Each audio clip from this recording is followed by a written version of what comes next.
We have some great information for you today. If at any time you have questions, go ahead and raise your hand. We are always willing to meet with you afterwards at any time too. If you feel things went too fast, or if we talk about something you don't understand, that's okay. That's how you wasn't here, and we're all in here, and we slow. So this is wonderful. So I'd just like to start us out with a word of prayer, and then I'll introduce our fabulous speakers here today. So let us pray. Heavenly Father, thank you, God, for bringing us all safely here together so that we can learn to be great teachers for our children. I ask, Lord, that you bless this time and give us all wisdom to help raise the future workers of your kingdom. In Jesus' name, amen. Okay, great. So I'm Melinda Stevens. I don't know if I think I know. If not, I'm the instructional coordinator for the elementary, and then I also work with elementary middle school students FFT process, which actually helps to support different students in their different areas of need. I have some very fabulous people here that are going to speak. I have Tina Brenneman, she is our guidance counselor, and I have LaRynn Kaufffman, who is our social worker, and I have Frey, who is our reading and math specialist. All three of those lovely ladies work with the IU, but so graciously work with us, and they're wonderful. So I'm actually going to turn it over first to Tina and I'm sorry, Mrs. Brenneman. Well, we're on, let's just go on a first name. So I'm going to love her to get started. All right. So, can you hear me if I don't use the mic? Thank you.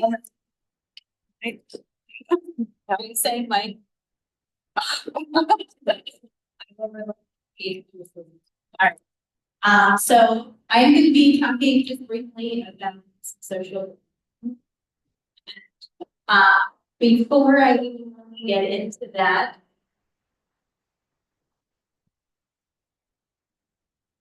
I'm talking about this piece has a lot to do with transitions from grade to grade. So those of you that are students here, this might kind of not come as a but we see a big difference with students as they go from grade to grade, obviously developmentally, but also the task requirement.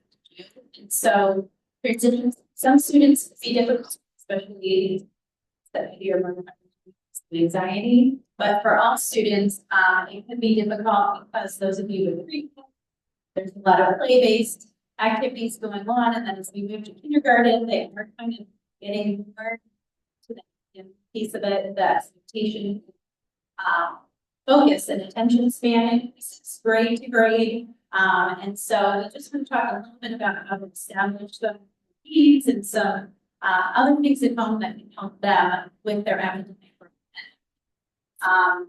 And so you can just kind of see some of the expectations up here when you set yourself and really the opening packages left so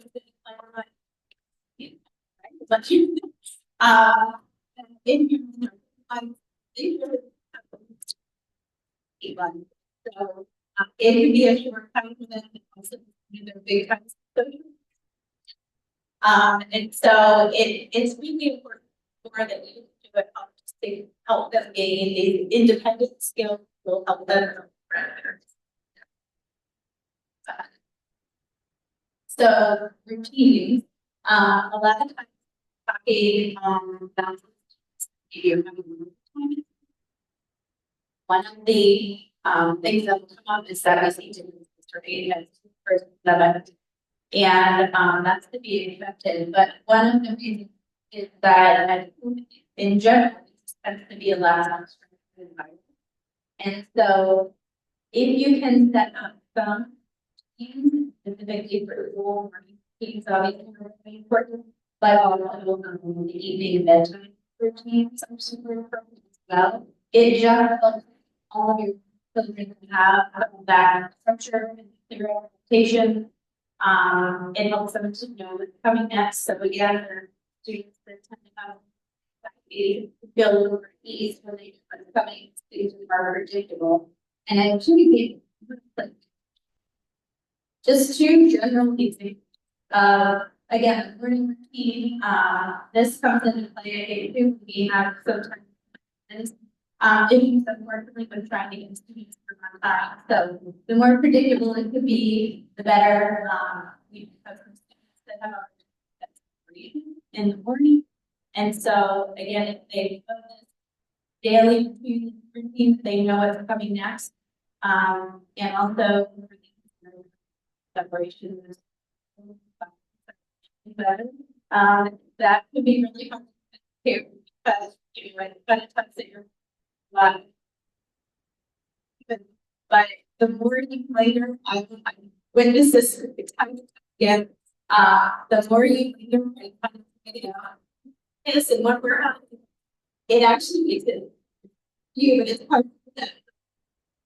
So again, just having something that's predictable and keeping them survive and forward, helps them to expect and adapt as well. And then for the evening routine, I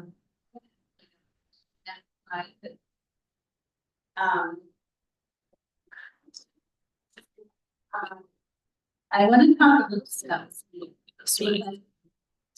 Sorry. Sleep. We see some behavior changes at school, or just behaviors in general that are unwanted behaviors. One of the first questions that I tend to ask about is their sleep like? How well do they fall asleep? Are they staying asleep? How much sleep are they getting? Because sleep has a huge impact on behavior. And even in my sometimes consulting with outside like counselors or therapists that might be working with students, or sometimes I'll consult with like the pediatrician. I've had many of them kind of say the same thing, that like we always ask about sleep routines. So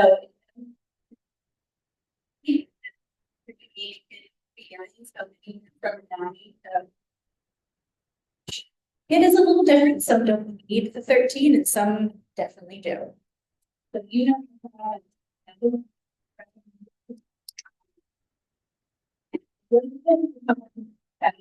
here, I feel like but it is when we don't sleep, right? That's our chance to have ourselves, but it also takes for right? Solid learning that is being formed, solidified. So the less we get, the less likely we are to remember things. So think about how kids with their learning. And there have been studies that even just 1 week of not getting sleep, the kids were inattentive and even like cognitive behavior. So I do have people those of you that are really on benefits of sleep, but also them back. Tips related to fall asleep. There's a bit things like don't allow the foods, right? Like out of bedtime, that weight, sugar, things like that. The next slide, because one of the other things is screen. But even not having physical activity, intense physical activity, like bedtime, because it does kind of bring, it makes it harder for them to stop. Having relaxing bedtime is super helpful for all students. The screen time, I actually was in whether it's not to be thought of it, but the blue light has emitted the screens is actually causing our brain to use daytime. So we have screens in the evening, the light that we are seeing that's sending to our brain, telling our brain to go away. And it's actually our brain is the daytime, like just away during the daytime. So it's emits like the sunlight in the daytime. And so that's the way we use them for new things that we spin out. Is because our brain actively or going to emit like those calming almost lying down at the end of the day. And if you got a certain baby, it's actually just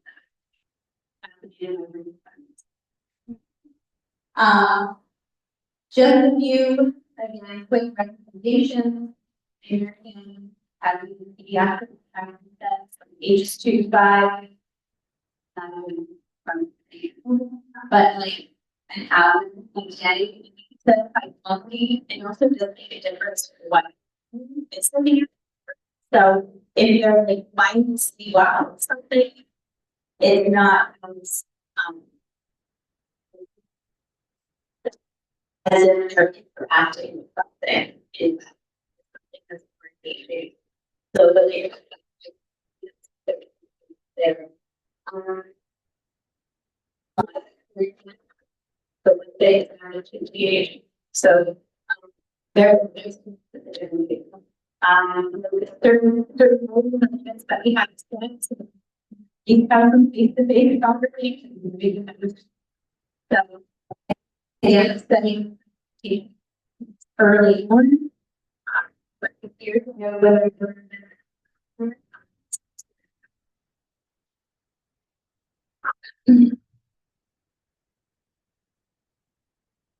top stuff free time. If you think about it, they're not access free time, also not getting physical activity or outside playtime. So trying to find a way to also kind of schedule unstructured play. So letting one go with play. Having something kind of development benefit. And actually creating brain growth in all of these areas. So some of that physical development of work, right? Skills, big muscles, and even like they're playing like those the building, you know, that's great. Help them with early writing. Finger for writing. It's great. But you can so many other areas that can actually have talk about social development, you know, taking turns, learning how to problem, starting to understand other people and how to be them. There are so many things that it develops skills, but it actually children play in an unstructured setting with other teachers. It's also releasing to get those really happy, feel good chemicals in the brain. And so it's promoting like a good feeling and happiness for their well-being also. I just wanted to point out, we constantly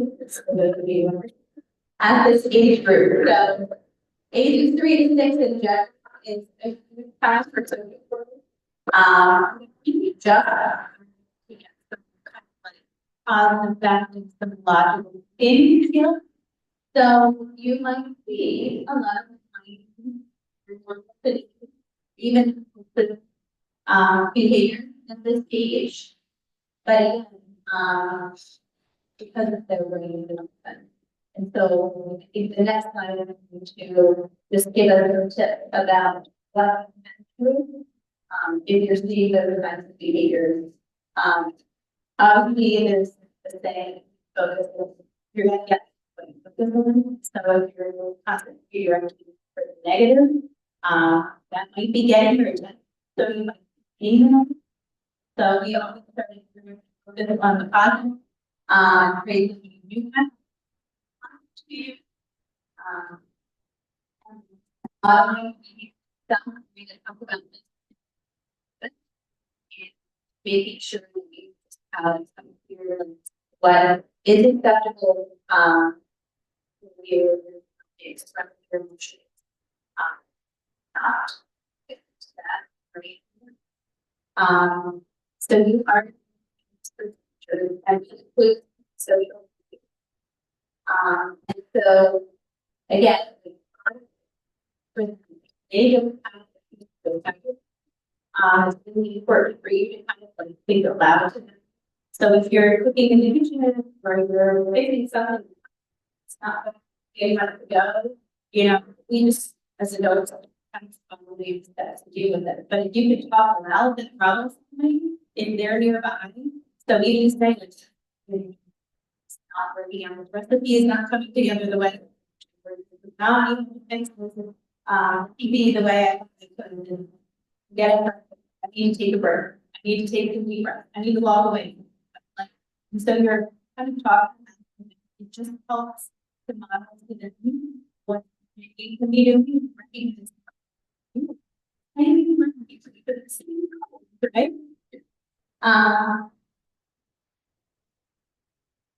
So for helping see their emotions, that is the for in a minute. About basically book are able to for any concern. I think the classrooms I feel like they can explain it the way that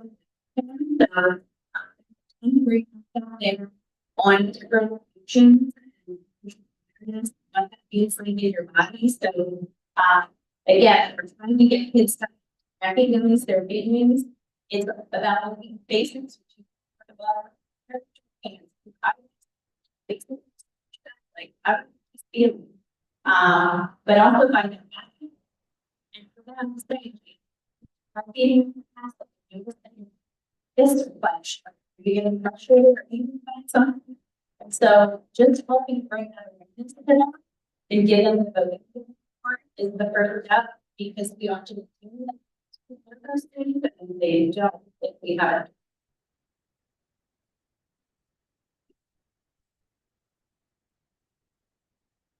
That is why I think the basic like we feel right over here another way to help them.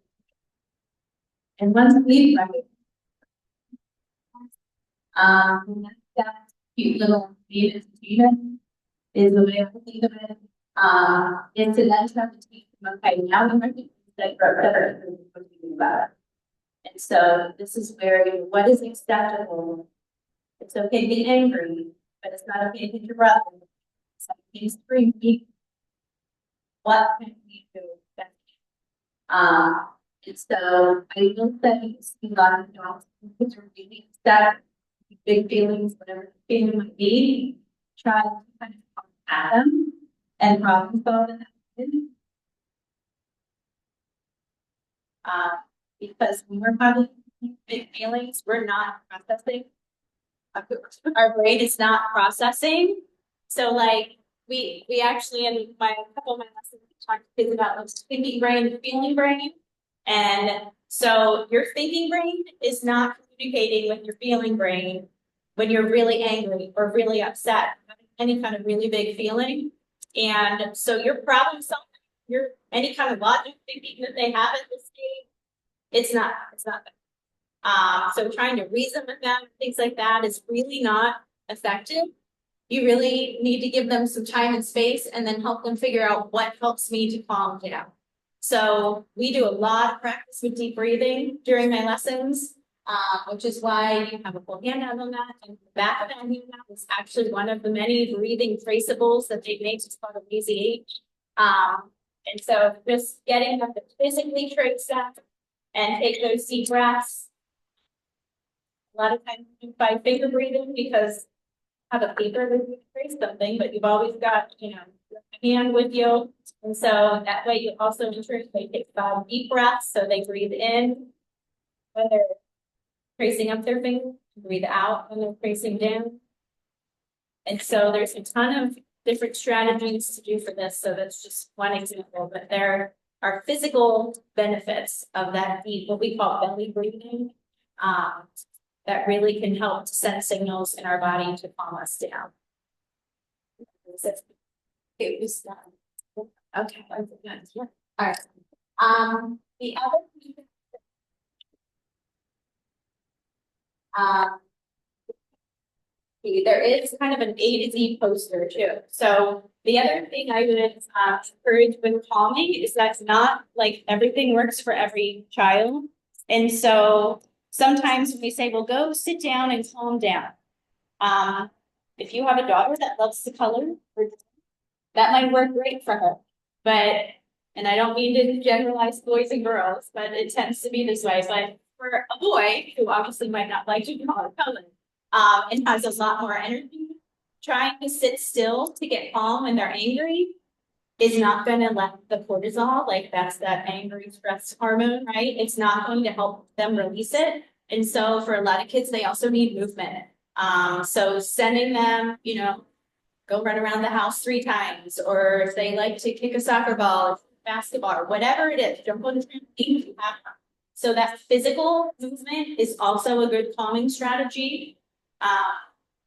So just, I would encourage you to kind of tune in to like what they seem to like to do. I always tell kids, what's your favorite thing to do? It's whatever you like to do. It's a good distractor. You're not keep thinking about what you're upset or angry about, so it's just going to keep you feeling upset or angry. And then that physical release of activity can help as well. So, good. Yes. Okay. You're Going to- switching over. Yeah, we'll switch over to, I think that, and Tina did a great job explaining the reasons why it's so important for our kids from pre-K to first grade. No learning will happen until they are emotionally safe, until they feel that they are emotionally regulated and ready for the day. So this is why that is so important. And you, as their modelers, like Tina was saying, is fabulous. Okay, so there we go. Sure. Thank you, Mrs. Brenneman. My name is LaRynn. I'm a school social worker here at Lancaster Mennonite, and I'm very excited to be with you. Thank you all for coming today.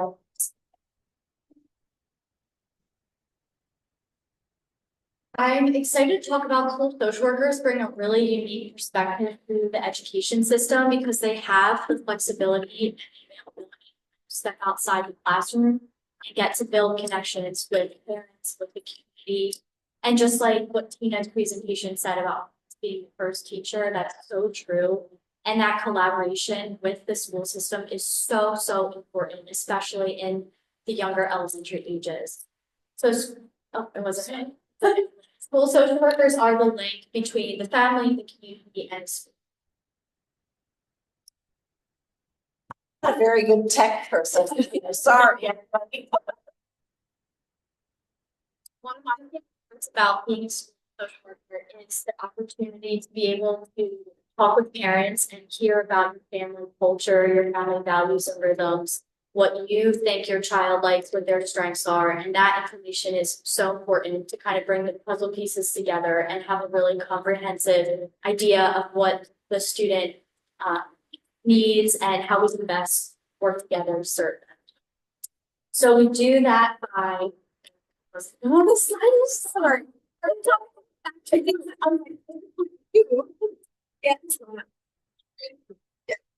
It's really important for kids to show up to class fully present, all the needs being met socially, emotionally, physically. That's a huge one. And so school social workers really make sure that any barriers there are, we're helping get rid of them, or at least put a team together to help get resources, get access, or just hear about how things are going at home. So we can try to figure out how to best support the student. And school social workers really encourage attendance. Attendance is so important. I can't talk enough about how predictive it is for future success and just for the brain's ability to learn and grow. The research shows that even 2 absent days of school per month can actually make it harder for your child to read. Go to the next slide. So by 3rd grade, some research showed that 64% of students who had good K through 1st grade attendance, which is 9 days or less, 64% of them were able to read on grade level by 3rd grade. Then you look at students who had more than 9 days per year, only 40% of them were able to read on grade level by third grade. And then you slash that in half with 18 days, both in kindergarten and first grade, only 17% of them were able to read on grade level by third grade. So if you go back to the previous slide, if you miss 2 days per month for 2 years, that's 20 days. So that would make your child fall into that lower range, which would make it harder for them to read. So it's super important for them to be at school every single day. We have a lot of resources to help parents develop good habits, as well as when a child is too sick to come to school or when to send them back to school. I don't know if we printed them out, but we can send them on Cecil. Okay, talked about that. Yeah. How I can help. So I make a lot of connections with community resources, or at least have conversations with families about things like mental and behavioral health, medical or dental needs, housing, utility, food, things like that. We do have at Lancaster Mennonite something called Power Packs, which we get them delivered every Thursday. It's a box and it has a recipe in the box along with recipe, milk, and then some pantry staples that you can keep. There's no income requirement. It's free. And if anyone wants to scan the QR code, it will take you right to the enrollment page to enroll in the program. And then they get delivered every Thursday to send home with your child. Have that here. And here's my contact information. If you need anything, as well as a QR code that will bring you up to a Google form that will generate like a form to me to reach out to you. So thank you. Sorry. And don't ever be afraid if you hear or have a message from the school social worker, it's okay. It's nothing bad. Okay, so here we go. Holly and I, now we're going to talk about the reading skills and how it's so important. We're going to have two different approaches to this. Some of your children are in the Spanish immersion track, where you are responsible for teaching your child to learn how to read. They get no English reading instruction in school from kindergarten and first grade. Second, they start with a little bit of some spelling. Third, they add more. Fourth, they add more as well. But for kindergarten and first grade, it is very important that you are teaching the English skills at home, because there is research that proves good foundational reading skills in your native language help support the learning of a foreign language. So we have two separate, so we will try very hard to touch upon both of those with that in mind. So if we talk about something that doesn't pertain to you, we're sorry, it'll get to you in a minute. You're gonna talk to me. So I'm a reading and math specialist with IU13 here at Lancaster Mennonite, and I get to service students that are on the English side, kindergarten to fourth grade. Sometimes I even get to flex here into the middle school, into fifth grade. That's a bit of a stretch for me, but sometimes I do that. And basically, yeah, I just love working with your kids.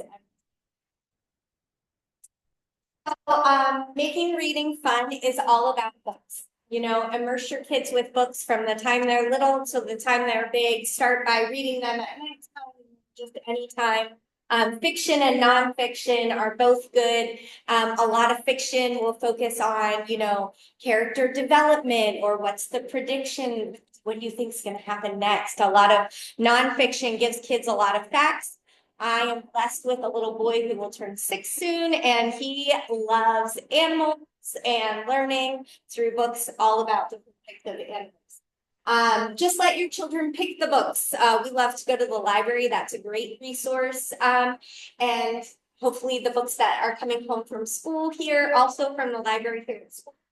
Read every day and let your child read to you. Oftentimes taking turns with your kiddo to read is a good strategy, or doing a picture walk beforehand, letting them look at the pictures and kind of talking to you about the story even before you read it, to get an idea of what is going to be read. Be creative. I love when we have a thunderstorm or a snowstorm to create a fort or things like that, fun places to read in our house. You can do it permanently, like, oh, this will always be our reading corner. Or it could just be like a fun thing you do that day. Or maybe you have a bin of books and you rotate them out. My son's room is too small for me to have a large bookshelf with all the books I have. So I have a basket and I try to rotate them out. I think there's still Christmas books in there right now. So, but just know that, you have a bin for your kiddo and switch out the books to get them excited about reading. Read with a pet or a stuffed animal. That is a great thing. My son also loves when our dog sits on the bed and reads with us as well. And it just gets them excited about it maybe for that day. Play school with your child. I have a chalkboard in a separate room that's kind of connected to my kitchen. And oftentimes while I'm making dinner, I'll say to him, let's play a game. I'm going to say a word, and if you can spell it correctly on that chalkboard, you get a point. But if you get it wrong, that gets a point. And we do that, and we started with very simple words like up. And before that, we started with just letters. Can you write the letter N for me? Oh, what did it look like? Because it's actually in a place where I can't see it. And he would say like a line and then a hump. And I'm like, yes, you made an N. So just getting them excited and repeat those favorite books, read them over and over and over again. I know you're probably sick of them, but they're not. And they're learning a lot of good sequencing from that. They're learning rhyming, they're learning beginning, middle, end. There's so many things they're learning by reading books over and over again. Okay, great. So we're going to talk a little bit about early readers. So pre-K parents, these are great tips for you to be doing, and kindergarten and of course first grade as well. Any tip is a great tip. So don't let the age group fool you. So the first thing that you need to do as a strong teacher for your child is to model how to read a book. This sounds a little like, wait a minute, that's really easy. But honestly, many children have a difficult time knowing how to hold the book, but then also tracking from left to right. So tracking is when you take your finger and you're following along underneath. It's called tracking. Very, very important for children to know that. So that's something that you can be doing. Read the title, read the author. It creates interest and your child is going to want to read with you. Give examples like, I'm starting at page 1. Even though we all know that, we take that for granted, but they don't know that. So you're explaining that. Plus, hey, it's teaching number sense. 1, 2, 3. So there we go. So you have that. The other great thing to do is read with inflection. Okay, that means using different tones while you're reading. Pretend to have a different voice for each of the characters. They love it. They go crazy. But think about yourself. How boring it is to sit and listen to somebody who's very monotone. This is how they read. This is how they talk. Yeah, we're going to fall asleep. Your child's going to fall asleep too. So do that. Go ahead. Be purposeful when you're stopping at periods. This is another great skill that you can be teaching your child to do. Many times, kids will keep reading and read right through the period. That messes with their comprehension. So we want to be teaching them, stop at the periods, pause, do what you would do, but make it a point. The other thing too, if it's an exclamation point, do that at the end. Raise your voice to show excitement. Question mark, kind of read that question as a question. What are you going to eat for dinner tonight? Things like that. And making that purposeful while you're reading to them is a great thing. Make connections. All of these things that we are saying is proven through research. Research shows making connections with what you are reading and what the child has experienced is huge. So one thing that you're going to do, like the example I gave, this house looks like our house. And then they're like, yeah, and look, it has a chimney too. We have a chimney. That's great. Or like you're going apple picking, whatever. Hey, we went apple picking. Do you remember that time? Do you remember it was a little bit chilly? It was in the fall. Making connections with what they're reading helps to set those foundational skills that further go on to benefit comprehension. Point out the pictures. Look at that green balloon, even if it doesn't say that. You are showing the child the biggest thing that you can do, and that you will do pre-K and in kindergarten, what is that we teach the kids to take picture walks before you actually start to read. Look at the pictures. What do you think this story is going to be about? That's predicting. That's a huge skill as well. So it's simple little things. Think about when you were in school and what you liked or how you learned to read. Those are some of the skills that are great for you to be doing with your child. Point out the letters that are in your child's name. Hey, look, here's a capital I. That letter's in your name too. Or look, I noticed that there's a C in this word. Hey, that's in your name. Or if the child has the same name as a character in there, that's great. And then this is a great thing too. When you are out in public, there are things called environmental print. Anything that you see, like a stop sign, like the Target sign, or Chick-fil-A, and even though Chick is spelled wrong, don't maybe none of this out. Anyway, but point those out and say, hey, did you see that? It's a stop sign. Look at that. Starts with an S. And then maybe even go further. Stop. Look at that. That's great. We'll get into that in a minute. So those are some of the great things that you can do for your early readers in pre-K. So here comes your emerging readers. Polly, So emerging readers are like your 4, 5, and 6-year-olds, and you want to continue doing all those things that we just talked about, but also continue to model that thing for kids. Directionality left to right is very important both in reading and writing, so continuing that. Modeling how we sound out words. Melinda kind of touched on that. Like, oh, what are all the sounds we hear in the word fish?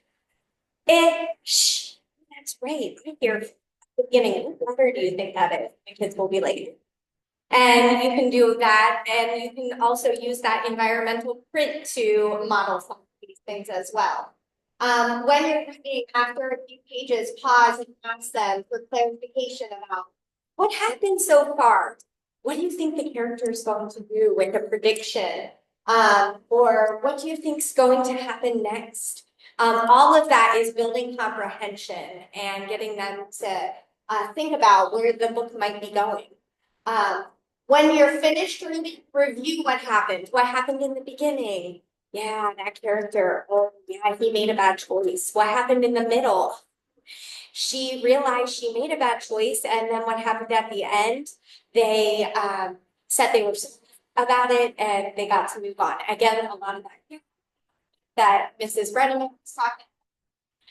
So just one way that you can just get kids excited about reading and just go over that comprehension with them is great.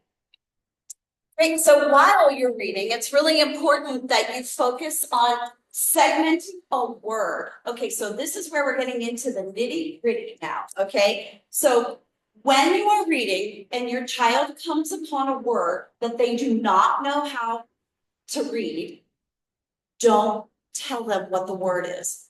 Help them to figure it out on their own with your guidance. One of the best ways to do that is to focus on segmenting that word, splitting the word up, chunking the word. It's called phonemic awareness. It's a part of the science of reading, and it is very important. All of your children, starting in pre-K, have instruction on phonemic awareness in Spanish and in English as well. It is called Heggerty. If any of your kids have come home and said, hey, we do that in Heggerty. Yep, that's exactly right, because this is teaching the kids phonemic awareness. So if the child is struggling with the word under, okay, your child doesn't know that, then you say, what are the sounds? And then you can do d, right? It wouldn't be sounding out each of the letters, because if you did that, it would be we don't say under. No, it's not that. The ER is together. So the way you would say it and the way the letters make that sound, that is going to be able to help your child understand what that word is, and they're learning to segment it. Sometimes your kids will say chopping it. It just depends upon what the teacher does. Sometimes they'll say they're chunking it. What are the chunks that we find? So it'll be interesting if you start to do that. It'll be cute to see what your child will say. Oh, we do that in school. Oh, mommy, that's not it. Daddy, that's not it. We do chopping it. So they'll correct you. They know what they're doing. But when you're reading, don't tire your child out. If you see that they're going down, just, it's okay, stop. Don't make it stressful, because when frustration sets in, they're not gonna learn anything, they're not gonna wanna do it again. So it's okay to stop, perfectly fine. The other thing too, that we talked a little bit before, Holly was talking a little bit about spelling the words with the chalkboard. It's very interesting, and I don't know, maybe when you grew up and you were in school, you had spelling as a separate subject, reading as a separate subject, grammar as a separate subject. All of those together are very important in building those foundational reading skills. So yes, the spelling is okay. If your child reverses some letters, reverses some numbers, it's okay. Developmentally, it's very appropriate up till about 3rd grade. We say, if at 3rd grade they're still doing it, talk to the teacher a little bit, and maybe something else is going on. But that's our job to tell you too. So, so there we go. I'm also just gonna touch on something Mrs. Stevens said is in phonemic awareness in English, it looks like separating each sound, but in Spanish, it's separating the syllables. So for the color red is that correct, everybody? So for red, it would be like rojo, and there's 2 syllables, but in English, then the segmentation would be and. So just know that when your kids are segmenting in Spanish, they're segmenting by syllables. And when they're segmenting in English, they're segmenting by individual sound. So what else can you be doing? You can play different word games. Sometimes that can be rhyming using word families. What rhymes with wet, jet? That can be just auditorial, and it can be written as well. Just auditorial would be like the phoneme, the sound, and then the letter would be the grapheme, the representation of that. So it can be both. You can extend it, like I said, into writing. You can say, oh, let's spy letters as we're out and about, or let's spy words that we know. Sight words is something that came in your blue packets. A sight word is most likely a word that students will see over and over again. And there are 2 types of sight words. There's one that is phonetically able to be sounded out, and others that don't really follow the rule, and so they just need to look. The word was, W-A-S, kids pretty much just need, they're not going to be able to sound it out. But the word his, definitely you can practice sounding it out. So just know that as you're looking at sight words, not every sight word is just a word that they need to be able to have memorized, like was, but some of those sight words can be, you can use phonics skills to sound. Also label things in your child's room, or use pictures to help, and just have print everywhere to help kids. That's another great strategy. So yeah, just those are things that you can do to extend to your child in being exposed to letters and words. I'm gonna give you an example of something when Polly was talking about, like, you can play games with learning, like, your rhyming words and things. A fabulous thing that I used to do with all 3 of my kids, shaving cream in the bathtub. I don't know if any of them have done it. You squirt some on the wall, they smear it in, and then you practice whatever. Hey, can you spell up? And then they'll be like, okay, yeah, or even writing their name, and it cleans your bathroom. So it's really good. Shipping cream on the desks, that's a great way for us teachers to clean their desks. So it's a little trick of the trade there. Okay, so the next part that you might be hearing, we're gonna talk to you a little bit about the science of reading. What that is over the years, there are fads, right? There are certain things like bell bottoms were in, and then skinny pants were in, and then Nike Air Jordans were in, different things like that. Well, the same thing goes for education. When I grew up, we all learned phonetically. And that was pretty much it. And you learned and you were supposed to put it all together and just know and get an outcome. Well, now they're coming out saying with all the brain research, all the different research in studying children and the way that they learn, we're going to call this the science of reading. Okay, so the science of reading is a comprehensive body of research that encompasses years of scientific knowledge, spans across many languages, and shares the contributions of experts from relevant disciplines such as education, special education, literacy, psychology, neurology, and more. So the science of reading is saying that the development of your child will happen with 5 different areas. Phonological awareness, that's what we talked about before, the phonemic awareness where you're chunking it like the that's what that phonemic awareness is. The next part is phonics. Yes, we're talking about the letter A says A, but guess what? In English, it can also say A. Now, Spanish immersion, I'm gonna pause it right there. Your vowels are different. So the biggest thing that your child might do, they're gonna mess up the E and the I in Spanish to English because they say the opposite. So when you're teaching English, it's pretty important to stress to them that E is like egg, and the I can be like igloo, or insect, something like that. And it's okay. But eventually, you want them to be able to delineate between the short E and I in English and what the I and the E say in Spanish. So that's one of my biggest things that I have noticed in the Spanish immersion track. So anyway, so it's phonics and word recognition, then it's fluency. How smooth your child can read a sentence is fluency. If they read choppy, they're not comprehending as well.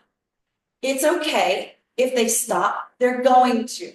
Fluency, what age do we think that we have? Like a child can most of the kids we see that can read fluently, middle of first grade, end of first grade. And then we build on that fluency from there. But it's okay if your child right now, they're trying to get the words and the letters and the phonemic awareness in those, they're trying to master that. And then once they get that, then they can put those words together to make a fluent sentence. Fluency builds comprehension. I like to tell kids, fluency is reading like you're talking. So when you start reading like you're talking, then I will say you are fluent. So then the next part is vocabulary. Again, very simple that you all can build their everyday vocabulary. Go ahead and do that. And then text comprehension is also. Okay, this is a fun part. You get to be the kids. Okay. All right, so each of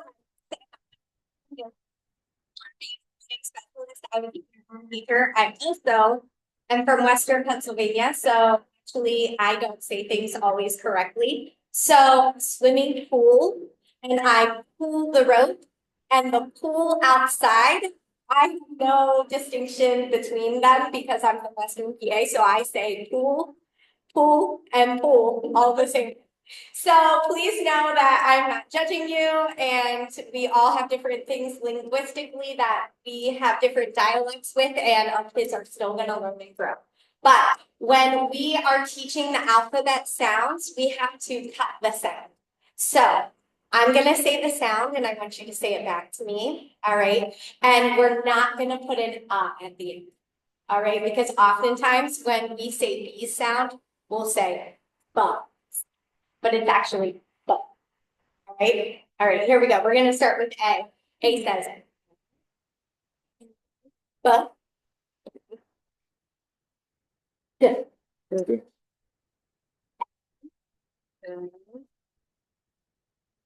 Good. I. J. J. O. A. Hook.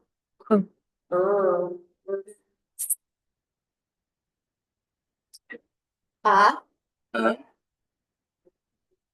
What? Yeah. Yeah. You saw some motions, for A, I do a motion like this for apple. So I teach the kids, some people teach that you bite the apple. I like to teach that they're passing the apple out back. For E, I like to do edge. E, edge. That also is for English. That is the cue that your children will be taught is edge. So yeah, in your classes here at Brenneman. For I, like itch. For O, ah, like octopus. For you, like up. And then I teach the vowel also has another name. Its name is also its other sound. And I don't use motions for that since they already know their letter names first. So when we are saying those sounds, it's very important to cut those sounds because when you go to sound out a word like ba, you don't want them to say ba, ah, because then you're adding an extra vowel sound in there. That's why we're cutting it. So they say ba, ah, ba, and they can hear it. So focus on that sound and then the letter name and incorporate that phonics when we're blending a word together.